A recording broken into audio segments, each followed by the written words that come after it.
himself in this series as the best player in the world today, but also as a historical level figure that few can match. Impressive numbers across the board, a testament to his overall greatness, and a record-setting block pace for the NBA Finals. And it holds their way to the hoop. Jefferson penetrates and gives it to Collins. Block shot inside. Robinson pulls it down. I think I'd give a half to Duncan, half to Robinson there. I'm good with that. Tony Parker looking for a pick from Duncan. Gives it right back to him. Now Tim driving on Kenyon Martin. And got it. We have seen literally every shot imaginable in this series from Tim Duncan. Is there anything you can't do? How do you guard a guy that skilled, that versatile, that complete? So the Nets score 1-point ball game. Martin faces Duncan. Too much standing around. And another shot blocked inside. Jumper to help his squad down the road. Almost halfway through the quarter. We haven't seen him. Jaron and his parents, Paul and Portia, have been at all the games of this NBA Finals. And now we got another foul. This one's going to be on Terry Kittles. Players, instead of being stagnant, just standing around. Tim Duncan's been very good from the line the last two games. Spurs are approaching 3.5 minutes without a field goal. And that one doesn't go either, but Duncan will take another, and he knocks it in. Where would the Spurs be without Tim Duncan? Instead if it could. Jefferson, nice feed inside to Williams, but Tim Duncan has blocked his third shot of the quarter. Series, and you look right here, Duncan. I mean, these guys are tremendous defenders. I know we had to put a buck in this machine, but we can't have that. Duncan wants it down low. 21 seconds left. The feed to Jackson as he slices through the lane. Shots and an even bigger steal that helps seal Game 5. He's in there, and so is Speedy Claxton. Nice feed from Duncan to Jackson. Seen this before too. Yep. Matt still going for turnover, 1 for 1. Not a good ratio. Kerr wanted it to get it to Duncan so badly, he waited until he fell down and got back up, and then for what makes them the odds-on favorite to win this championship. Inside, outside, and Claxton knocks it down again. When Duncan draws the double team, Claxton's been wide open. One of the beautiful things about Duncan's passing is that he gives it up early enough. He doesn't wait until he is smothered so that he can't use his feet to deliver the ball. He's already got 4 assists tonight. And 3 blocks. Pretty good power players coming out of Xavier. Not forget that Aaron Williams' grandmother suffered a life-threatening stroke in the Detroit series in the Eastern Conference Finals. He had to miss some time. Tim Duncan, chance for a three-point play. And speaking of quiet, that's about as much emotions you're going to see out of Tim Duncan. He knows his time is now to get his team in this ballgame.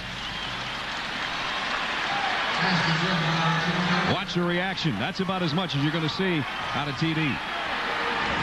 That's the first shot he's taken this quarter, and he hammered it home, and he's got a chance to cut it to a 5-point ball game. But on the hot seat with Stuart Scott in the pregame show, Tim Duncan was saying, that's not who I am. Being aggressive. Zone defense again, and just like Kenyon Martin got it. Side block shot by Duncan. But Collins is there. Duncan with his 4th block shot. The NBA Finals record for one game is 8. Duncan halfway there, and we still got 5 minutes to go in the second quarter. Who holds that record of 8? Ewing, Olajuwon, and Shaq. Good company. And you. And Bill Walton. This is a great job of penetration. But the most blocks for an entire series is 30 by Patrick Ewing. Tim Duncan already has 28 for a series. They're looking on as proud of their son, I'm sure, as a basketball player, but as the human being he is and the things he's done in this city. Here's Duncan. Kick out to Bowen. Good 3-point shooter. Got it! I think things are changing, though. San Antonio starting to come alive. Duncan blocks another shot. He's going to set the record in the first half. He's got 5. Or he might have hit it, and now it's Tony Parker. The rebound. Duncan's in front. He didn't see him in time. Now he got it to him off the glass. In and out. Duncan's second chance. To cut further into the Nets lead that at one point was 10. Nice pass. Robinson from Duncan. They play so well together on both ends. Duncan in the low block for the tie. Got it. San Antonio. They're playing far too tight. Parker, Bowen, Ginobili, Rose have got to come alive. The extra pass, Duncan to Robinson. The ball movement, which killed him on the first play, which led to the turnover. Sometimes you don't get everybody to run with you. You should always run. Kittles. I don't know if that was considered a shot attempt, but it's Duncan that knocked it out of there. That's absolutely a block shot. Then he's got 6 in my book. Can't find the opening. Tim will take the outside shot and got it. Jefferson, nice feed inside, block shot as Kenyon Martin went to the rack.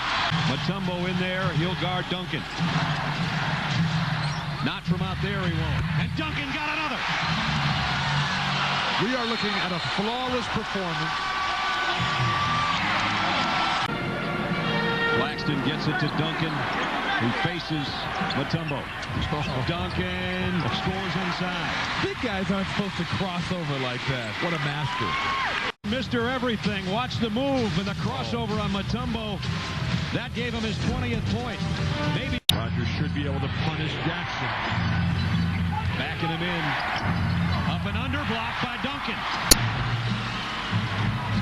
You've got to let Duncan isolate against Mutombo here. Nice. Rose is all alone. They came over to help out. Rogers packs it back inside of Martin. Blocked by Duncan. That's his 31st block shot of this series. That's a new record. 7th of the game tonight for Duncan. You cannot just go right into his face and throw up weak stuff.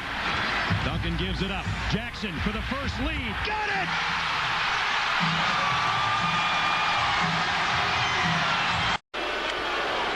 The 31st block by Tim Duncan. That kind of execution will not get it done by Kenyon Martin.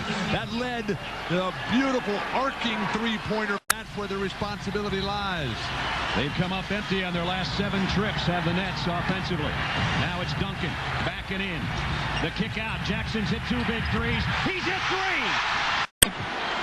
In a series, and you see Jackson right there with another triple in the 4th quarter. It's been marred in the series. By Steven Jackson, who was cut by the New Jersey Nets. Gary Kittle's trying to answer. Robinson pulls it down. That's right. Byron Scott said that he didn't think Steven Jackson gave enough effort in staying in shape to try to improve himself.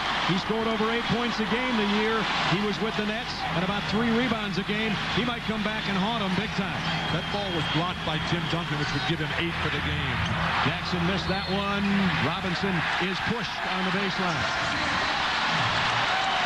If that is a block shot by Duncan, check out the numbers, fellas. 20 points, 18 rebounds, 10 assists, and 8 block shots. And look at the numbers. Holy mackerel. And Kidd gets Duncan. And you don't have time to really wait and pick and choose. It worked out well for him. But you got to try to stretch this game out as long as possible. Tim Duncan came in in 10 games in the finals between 99 and tonight, averaging 26 points and 15 rebounds. He's been even better than that tonight. Maybe not with the points. But for David Robinson, Tim Duncan coming out. I wonder who your MVP is. The 2003 title's about to have an exclamation point next to it. The San Antonio Spurs are your world champions.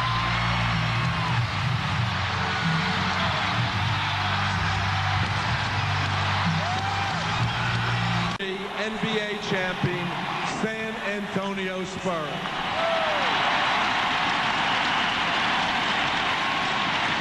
I say he led his team in points, in rebounds, in blocks, and assists for this entire series. Your 2-time consecutive NBA MVP is the most valuable player of the 2003 NBA Finals. Congratulations, Tim Duncan.